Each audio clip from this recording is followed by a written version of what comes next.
Hello and welcome to yet another video roasting Rings of Prime. Of all the characters that Rings of Power made up out of nothing, Disa is perhaps the most controversial. This is down to the fact that she does not fit with the established family tree of Durin's line, and more basically that she has dark skin. Some of these features are somewhat more important than others, along with more issues again that they raise. Rings of Power specifies that Durin meets Disa while mining, which means she is from Khazad-dûm, and active in Dwarven practices like mining. This is important as it gives us a good idea about her origin, her activities prior to becoming part of the monarchy, and importantly, these have some implications when it comes to what may or may not be happening with this character. Let's start with some basics. Disa is a dwarf. These are not the same as humans, elves, or other good races. This is because they were made by Elwë, as distinct from LoTR. You can think of them as not quite the supreme being, but one of the higher beings and effectively a god of crafting and creating. Unlike all the other races, this is an important distinction. Where you have the other races that were made by LoTR, like the elves and humans that were woken up in due course, the dwarves were not given the same, let's say, spiritual root manifestation. That means that they are a different category from all other beings in Middle-earth.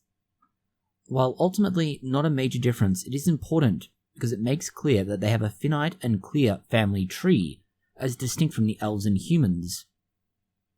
In this case, since we know Disa is from not only Khazad-dûm, but as a result, the line of Durin, which is one of only 7 founding dwarves, so we know immediately that there are only 7 possible sources, and we know exactly which one she comes up from, and that is a problem. In fact, it throws up a fairly big problem. In none too considerate terms, Disa is black. Durin's line is not. This makes the admittedly fictional characters less than possible, but we do have other ways that could happen.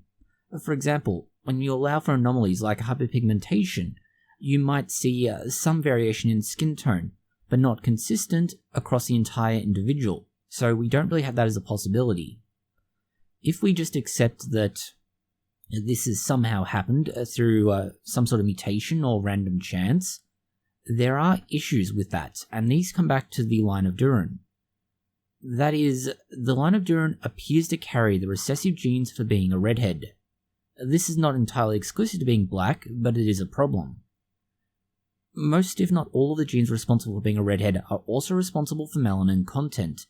By turning it off or reducing expression, you get red hair and fair skin, or in that general direction.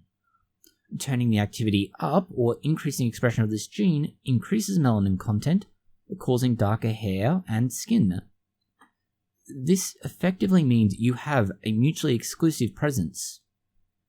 There is a clear demonstrable evidence of red hair in the dwarves, and this can be generally seen with Thrain Ironfoot. Unfortunately, Disa is a notable outlier, as she has the exact opposite of being a carrier. A carrier is someone who has both the normal version of the gene, plus the recessive version of the gene. If you get 2 copies of the recessive, you'd be a redhead.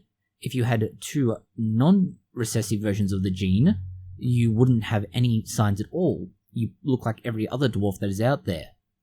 If you had 1 of each, then you'd be a carrier, and this shows that she has almost no adjustable phenotype or results of being a carrier. Assuming that a random mutation led to the appearance of Disa, we do need to look at how she would survive, if through pure happenstance that was the case. And there's a reason why just about all depictions of dwarves have pale, hairy, short beings. These are all signs of possible pathologies or a pathology caused by living underground. The most obvious is going to be vitamin D deficiency, as it is directly linked to exposure to light. And following from that, if you do have vitamin D deficiency, a deficiency in calcium. You, to a certain extent, need vitamin D to absorb calcium effectively. If you are an infant or child with low levels of it, you end up having low levels of calcium, and this can have effects like causing seizures. It can also, more significantly, lead to a condition called rickets. This results from the bones not forming correctly due to a lack of mineralization, and they become soft and eventually bend out of shape. If you're older when your vitamin D deficiency begins, you also have significantly more risk of fractured bones. This again comes back to that low levels of calcium and other minerals as a result. It can also substantially weaken the immune system. If it happens over an extended period, you can develop osteoporosis or similar, which is, generally speaking, a softening of the bone and greater risk of fractures. This all sums up as vitamin D is very important for bone health, and bone health is, well, something that's going to be very important in an intensive, or more accurately, labor-intensive society like the Dwarves, who also wear very heavy gold, have lots of hair, and similar. All of this, along with their mining activities, for instance, would lead to a greater prevalence of broken bones. This is also compounded by Disa having darker skin. She has less light absorbed into her skin, which reduces activation of vitamin D. In its simplest terms, the darker the skin of an individual, the less vitamin D is available. The other consideration, and this more important during childhood development and adolescence, is that vitamin D relates to bone health and the production and release of growth hormone. Dwarves, although being very short, are also very solid beings. Growth hormone would be an essential element of their growth. That is the only way they get to the way they are. The less sunlight you're exposed to, the less growth hormone is generated. This means Disa has less chance of growing, as she has basically very little exposure due to the nature of being darker skinned. This means she should be shorter and less well built by comparison to her peers, yet every depiction of her has her effectively as the same size and build, if not more solid, than the other dwarves seen in similar scenes.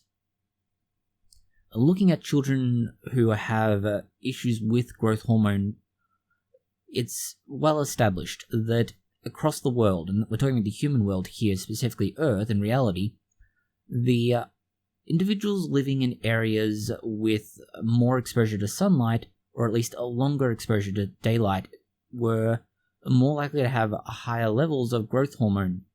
And as a result, being underground and of darker skin, it means that what little light she is exposed to is going to have a negative effect.